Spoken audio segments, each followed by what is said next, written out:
Thank you for joining me on this adventure. Your presence means the world to me. Welcome aboard as we set sail on a journey through Koeri. Buddhism-related Kudumi Mahato Kurmi Kunjra Maurya Saini Baghban Dangi Murao Kachhi.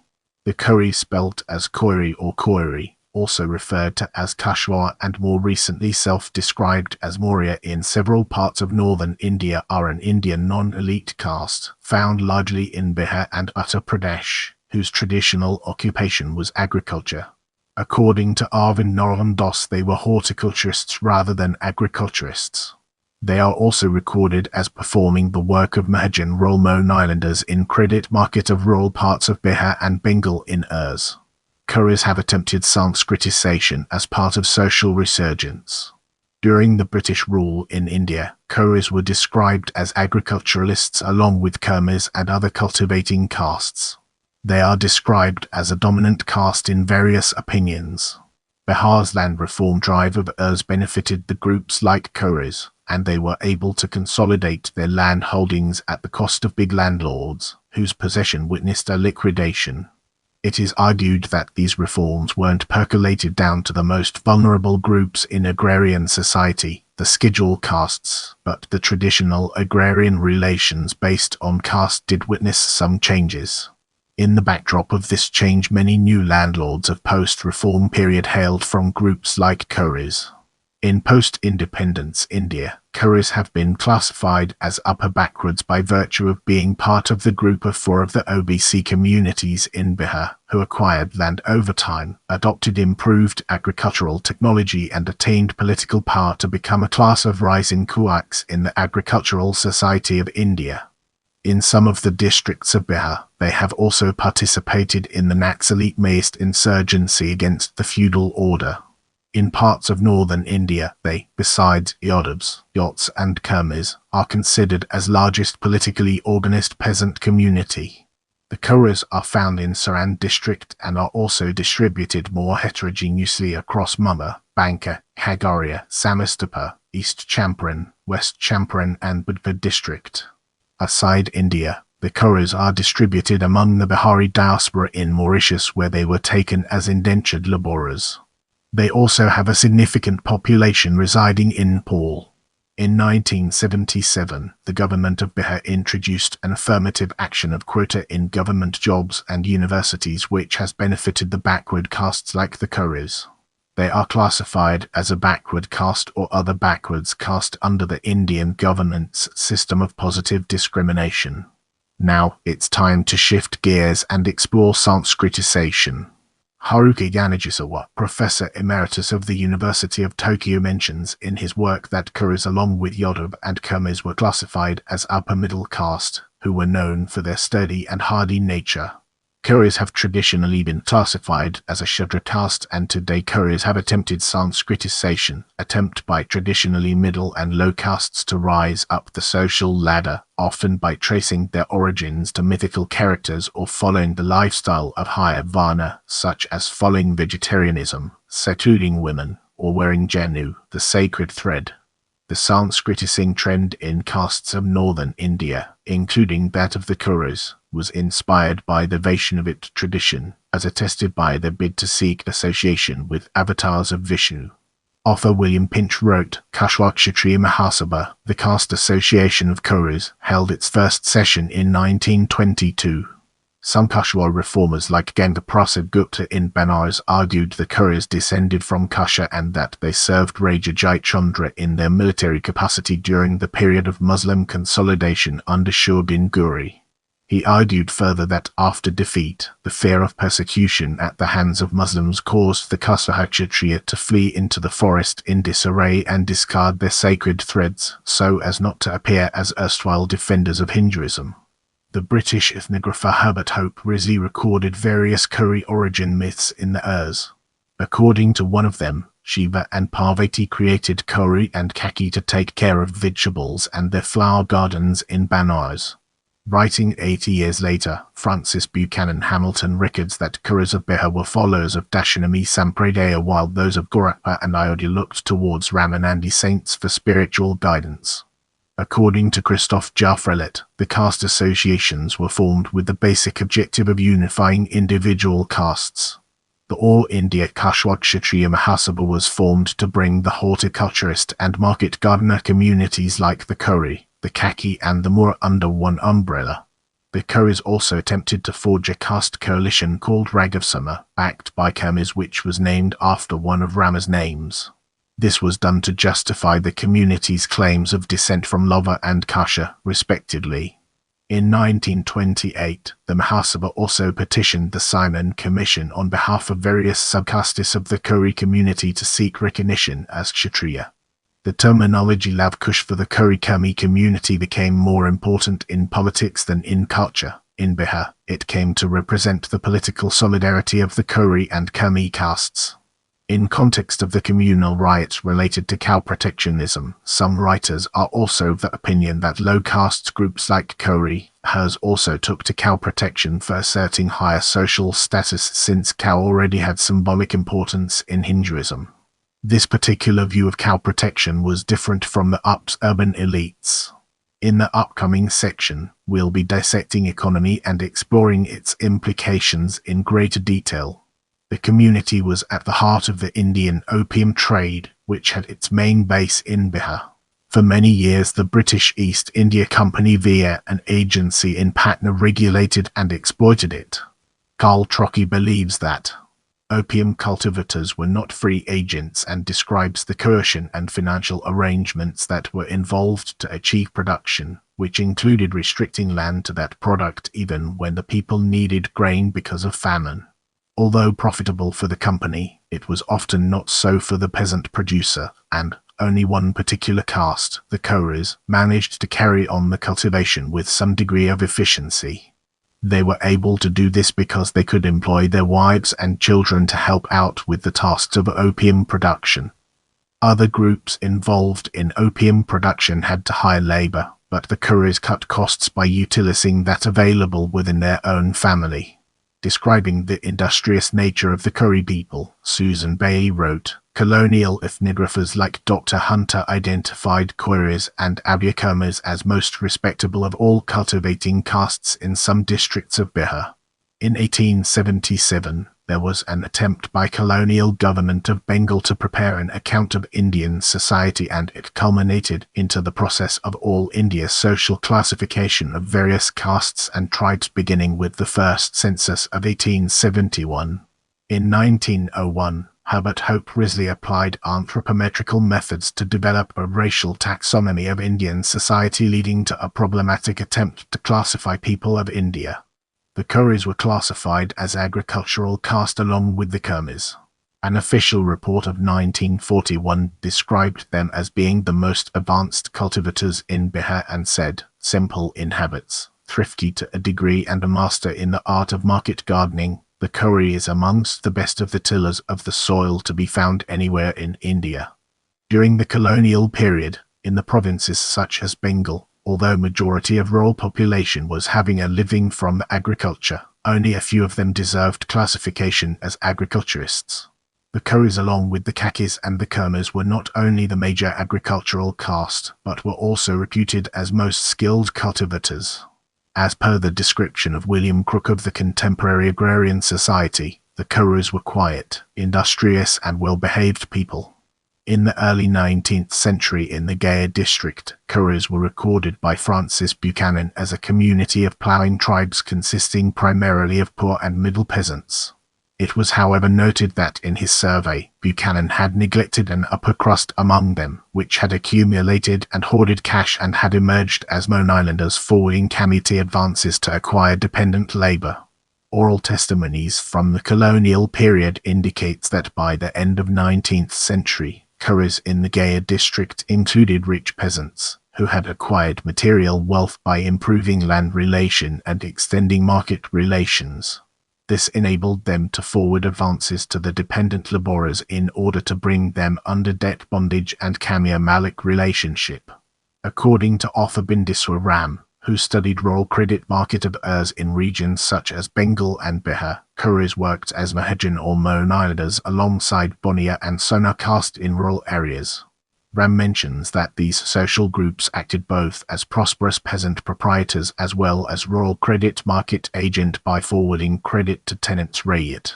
By 1885, when the price of land surged, they started increasing their land holdings through purchase. They also witnessed increased transfer of the land of tenants by these social groups when they mortgaged their land for credit. Ram also mentioned that after 1885, due to increase in registration of land under law and growing prices of land, the bargaining power of these groups, acting as moneylenders, increased tremendously.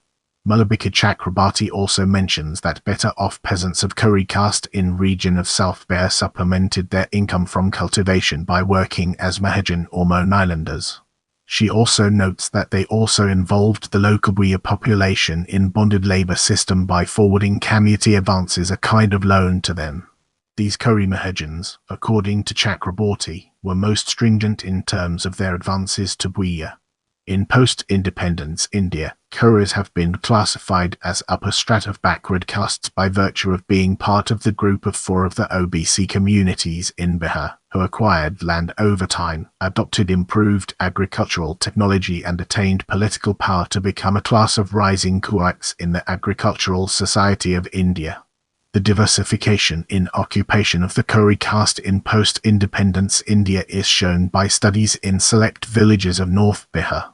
In his paper, called Land and Caste Relation, Awanish Kumar's study of select villages of West Champaran and Samastipur district of North Bihar revealed that in some of these villages, Koeri and Yadav caste have become dominant over the time, leaving behind old elite groups such as Bhumihars.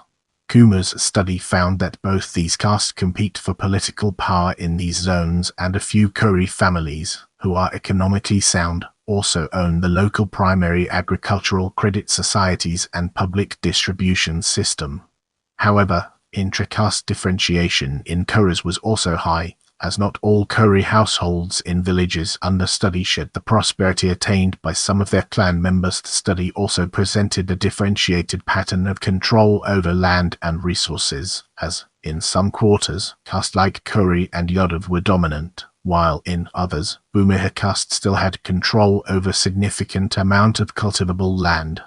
As we transition to the next segment, let's unravel the mysteries surrounding post-land reforms and gain a fresh perspective. Peasants in middle castes like the Koeris benefited the most from the land reform policies of the Indian government. Faced with the land sealing laws and communist pressure in the Urs, upper caste landlords resorted to selling off their lands. In most cases the buyer would be from the Koeri, the Kurmi, or the Yadav castes. These peasants worked skillfully on their land and made their holdings more productive. In contrast, the upper castes were unable to do so, and they seemed to be satisfied with the price they got for their land. The increased urbanization among forward castes created a category of new landlords in the countryside, as these 3 middle castes seldom sold their land. Rather, they looked on reforms as an opportunity to buy more. This phenomenon promoted the upward mobility of middle peasant castes. While this mobility in the Yadavas consolidated them as both big peasants and landlords, in the Koeris, the vertical mobility was exclusively towards them becoming landlords. The rise of castes like the Koeri, the Kurmi, and the Yadav, and the fall from power of the forward castes was characterized by growing assertiveness among these middle peasants who now acted as the landowners they once condemned. In 1989, Frankel observed that 95% of the upper castes and 36% of the middle peasant castes like the Koeri and the Yadav belonged to a rich peasant-cum-landlord class. An aversion to manual labor characterized this class. However, some Koeris and Yadavas who held comparatively less land to provide them with subsistence also worked as agricultural laborers, though the bulk of agricultural laborers belonged to the Dalit caste. According to Frankel, the bulk of middle and poor peasantry belonged to castes like the Koeris and the Yadavas. This class worked in their own fields but considered it beneath their dignity to work in others' fields. However, the socio-economic progress and transition towards the upper edge of the social hierarchy was not unabated. The Koeris, like the other middle-level castes in northern India, were facing a double-edged confrontation from the upper castes who were supporters of the status quo, as well as from the Dalits and the lowest castes who now became assertive for their own rights. All this made the middle castes aggressive. Sanjay Kumar associates the political mobilization of the middle peasant castes, also called upper ups, with this gradual process of land reforms undertaken in Bihar in the decades preceding the period of 1970-90. According to Kumar, the conflict with upper caste landlords led to an attraction towards far-left Naxalism. This was witnessed in Koeri, a village in the Buddha district where Jagdish Mahato, a Koeri teacher, began leading the Maoists and organized the murders of upper caste landlords after he was beaten up by boomers for supporting the Communist Party of India (CPI) in the 1967 elections to Bihar Legislative Assembly. Mahato also set up a newspaper in Era called Harijanistan. After Mahato was killed in 1971, the communist uprising in Buddha subsided. A report of the Communist Party of India Marxist-Leninist Liberation titled Flaming Fields of Bihar revealed the participation of Koiris in the Naxalite Maoist insurgency in some of the districts of Bihar.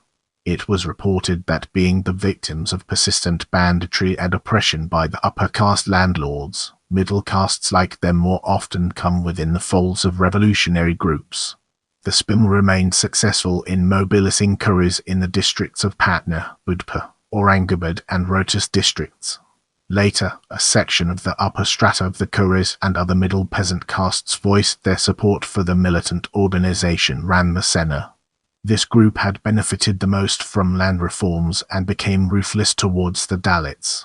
Now, let's dig deeper into affirmative action and unveil the hidden treasures it holds within. Koeris are classified as a backward caste or other backwards caste under the Indian government's system of positive discrimination, so they are entitled to OBC reservations in government jobs. The findings of 2022 Bihar caste-based survey showed that a total of 112,106 members of community were holding government jobs in 2023, leading to their inclusion in the group having highest number of government jobs besides Yadavs and Kurmis in other backward class category in Bihar. However, they were behind forward castes in holding government jobs. The spotlight now falls on distribution as we delve deeper into its details. Between 1872 and 1921, the Koeris represented approximately 7% of the population in Saran district, according to tabulated data prepared by Anand Yang.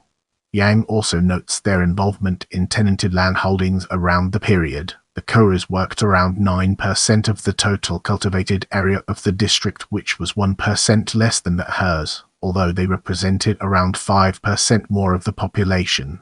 According to Christopher Bailey, they are also distributed in the Samastipur district of Bihar. In this district, the Koeri caste is notorious for their criminal affairs and represent most of the 10 legislative assembly seats in this district. In a fieldwork study, where data was collected in 2008-11 by Gaurang R. Sahai, the details of 13 villages of Unwas Panchayat in the Buka of southwestern Bihar, which were close to each other, concluded that Koeris had the largest population and were one of the main landholding castes in 10 of those villages, but the average landholding by the households in the surveyed villages were found to be just 2.12 acres per household. The limited landholding was also found to be unequally distributed in caste and class. Further, another study conducted in some select villages of rural Bihar revealed the Koeris performed the function of a Purohit family priest, and a significant number of houses were seen availing themselves of the services of the Purohits of the Koeri caste. Let's now turn our attention to distribution outside India and uncover the fascinating insights it brings to the table. Outside India, Koeris are distributed among the Bihari diaspora in Mauritius. Though the island is divided along ethnic and religious lines, Hindu Mauritians follow a number of original customs and traditions, quite different from those seen on the Indian subcontinent. Some castes in Mauritius in particular are unrecognizable from a subcontinental Indian perspective, and may incorporate mutually antagonistic castes into a single group. The Vaishya, which includes the Koeris, is the largest and most influential caste group on the island. The former Brahmin elites together with former Kshatriya are called Babuji and enjoy the prestige conferred by high caste status, though politically they are marginalist. The Koeris also have a significant population residing in Nepal.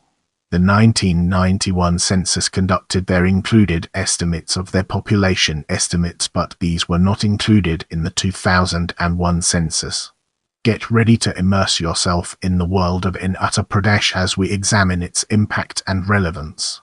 In some regions of Uttar Pradesh, many of the Koeris were also involved in the occupation of weaving along with members of the Malay caste and produce cloth for local use. As we venture forward, let's take a closer look at subdivisions, classification and culture and its impact on our understanding. Castes similar to the Koeri in northern India include the Maurya, the Kushwaha, the Mahato, the Kachhi, the Shakya and the Saini. Over the time, these castes have come closer and began intermarrying while developing the All India network to strengthen their caste solidarity.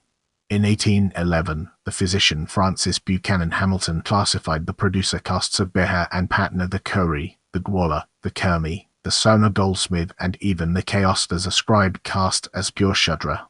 However, due to the advancements in their level of education, the community was first among them to challenge their Shudra status and claimed a higher varna.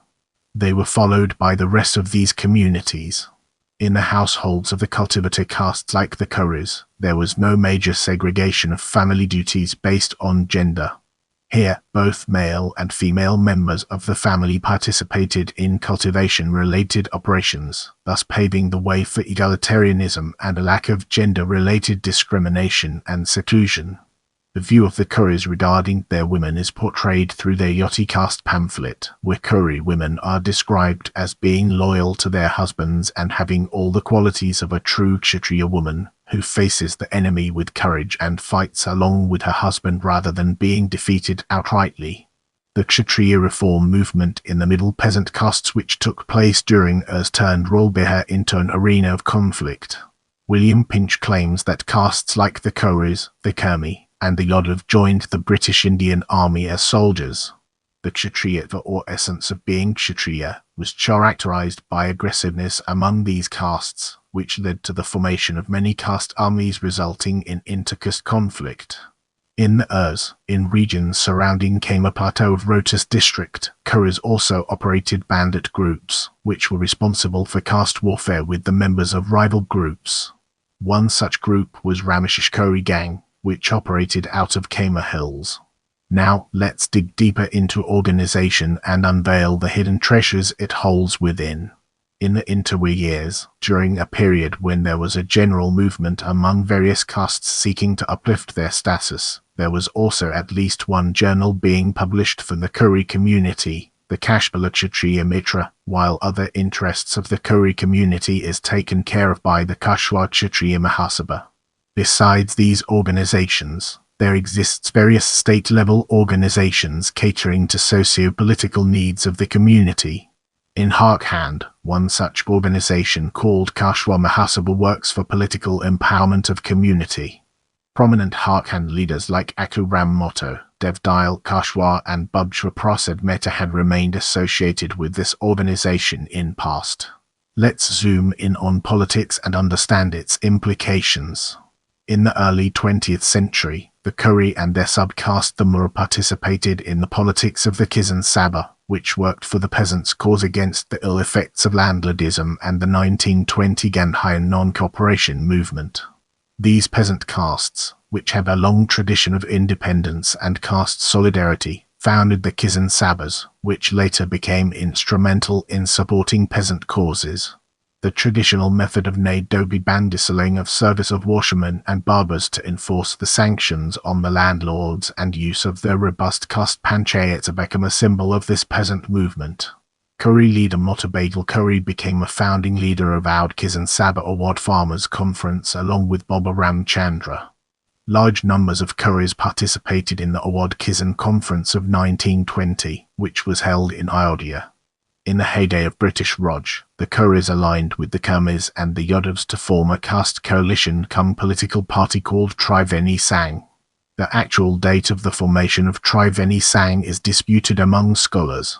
This caste coalition fared badly against the Congress party and faced a considerable challenge from Congress's backward class federation. Though politically it was not able to make a significant mark, it remained successful in eradicating the practice of beggar forced labor. The Indian National Congress continued its policy of not giving due importance to the demand of upper castes for more political representation, and the Koeris, along with other castes, remained unsatisfied in the post-independence period as well, when the question of political representation for greater part of society was gaining ground. The Congress's reliance on its coalition of extremes, referring to the alliance of upper castes, Dalits and Muslims, became the prime reason behind the upper oaks' drive for alternative route to gain political ascendancy. The coalition of extremes was also favorable for the upper caste lobby within the Congress, as they knew that Dalits, being a weak socio-economic group, could hardly pose any challenge to their position in the socio-economic sphere, unlike the upper backwards. The period of the Ers witnessed an improvement in the fortunes of the backward castes in politics, with a significant growth seen in the number of backward caste mayors in the Bihar Legislative Assembly. In the Ers, with the defining slogan of social justice, Koeris rose to prominence in the politics of Bihar under the leadership of Jadyu Prasad. However, this achievement was short-lived and their representation was gradually lost to other backward castes after Prasad's death. This period also witnessed Satish Prasad Singh, a lesser-known Koeri leader, become the chief minister of Bihar merely a week after the fall of Mahamaya Prasad Sinha government. He led a coalition of the Shashit Samadal party of Jadyu Prasad and the Congress. In 1977, the Karpurithika government of Bihar introduced an affirmative action of quota in government jobs and universities. While the lower backward castes were assigned 12% of the quota, only 8% was earmarked for landowning castes like the Koeri, the Kurmi and the Yadavs. Being a nearby caste, Thika was aware of the robust economic position and aggressiveness of these castes, who were many times seen bullying the Haryans and lower backwards castes. In later years, the Koeris remained in a muted position for a long period in politics or played a secondary role, while the Yadav-centric politics of Lalu Yadav flourished in Bihar. However, after the formation of the Samta party, now Janata Dal united by Nitish Kumar, they voted en masse for Samta. Its alliance showed that political parties in Bihar are identified with caste, and the Samta party was considered the party of Koeri Kurmi community. Until 2015 Bihar Legislative Assembly elections, Koeris were well represented in Janata Dal United. Out of 20 Koeri legislators elected to 243-membered Bihar Legislative Assembly, 11 were from JDU. The parting of the ways between the Koeris and the Kurmis and the movement of the Koeris away from Janata Dal United was witnessed after the formation of the Rashtriya Lok Samta party by Upendra Kushwaha, who commanded huge support among members of the Koeri castes. The Bharatiya Janata Party appealed to the Kushwaha in the 2014 elections in hopes of getting the support of the Koeri caste, who had earlier voted for Nitish Kumar and Idu. However, the quitting of BJP and alliance by Upendra Kushwaha left Koeri politics in Bihar in a dilemma. This rift between the Koeris and the Kurmis was orchestrated by the rise of influential Koeri leaders like Mahendra Singh and Shakini Chowdhury, while Kushwaha remained the strongest leader of the community in Bihar. In Ers, attempts to trace the community's lineage to Mauryan King Ashoka were supported by Bharatiya Janata Party and Janata Dal United, with an apparent eye towards the electoral benefits, particularly in northern Indian states like Bihar and Uttar Pradesh. Moving forward, we'll be taking a closer look at notables. Sumitra Devi, first woman cabinet minister of Bihar, several times member of Indian Parliament, mother-in-law of former Lok Sabha Speaker Meera Kumar. Jagdish Mahato, the founder of Naxalism in the state of Bihar. He was the leader of 1970 Budva uprising. Jadyu Prasad, a socialist leader and former deputy chief minister in the government of Bihar. Upendra Nath Verma, a freedom fighter, participated in Indian independence movement. He served as a union minister in the cabinet of Vishwanath Pratap Singh. Chandrada Prasad Verma participated in Indian independence movement. He also served as union minister in Government of India. Ramdeo Verma, 6th-term member of Bihar Legislative Assembly from Bidhutapur Assembly constituency, leader of Communist Party of India Marxist. Satish Prasad Singh, former Chief Minister of Bihar. Tulsidas Mehta, 6 times member of Bihar Legislative Assembly from Jandhar Assembly constituency, founder of the Vaishali Cooperative Bank. Manju Verma, former Minister for Social Welfare, Government of Bihar. Samrit Chaudhary, Bihar State President of Bharatiya Janata Party, former Minister in Government of Bihar. Mulal Chaudhary, former Vice-Chancellor of Bihar Agricultural University, former Minister of Education, Government of Bihar. Ajit Kumar Mehta, educationist, former Professor of Technology at Birla Institute of Technology, Mesra, and former Member of Parliament from Samastipur Lok Sabha constituency. Saurabh Suman, agri-researcher, received Nari Shakti Award for Social Service. Baidyanath Prasad Mahato, former Deputy Leader of Janata Dal United in Lok Sabha, twice Member of Parliament from Valmiki Nagar Lok Sabha constituency. Chandrasekhar Prasad, former President of Jawaharlal Nehru University Student Union, one of the founding leader of All India Students Association, known for his opposition to Mohammad Shahabuddin. Baitilal Prasad Verma, founding leader of Bharatiya Janata Sangh and Bharatiya Janata Party in Bihar Jharkhand region, former member of Lok Sabha from Kodama Lok Sabha constituency, Jharkhand. Binod Singh Kushwaha, former Minister for Backward and Extremely Backward Castes in Government of Bihar, former MLA of BJP from Pranpur Assembly constituency. Ramdeo Mahato, founding leader of Bharatiya Janata Party and Bharatiya Janata Sangh in Bihar, former member of Bihar Legislative Assembly from Patna East Assembly constituency. I appreciate your time and I'm grateful for every like, comment, and share.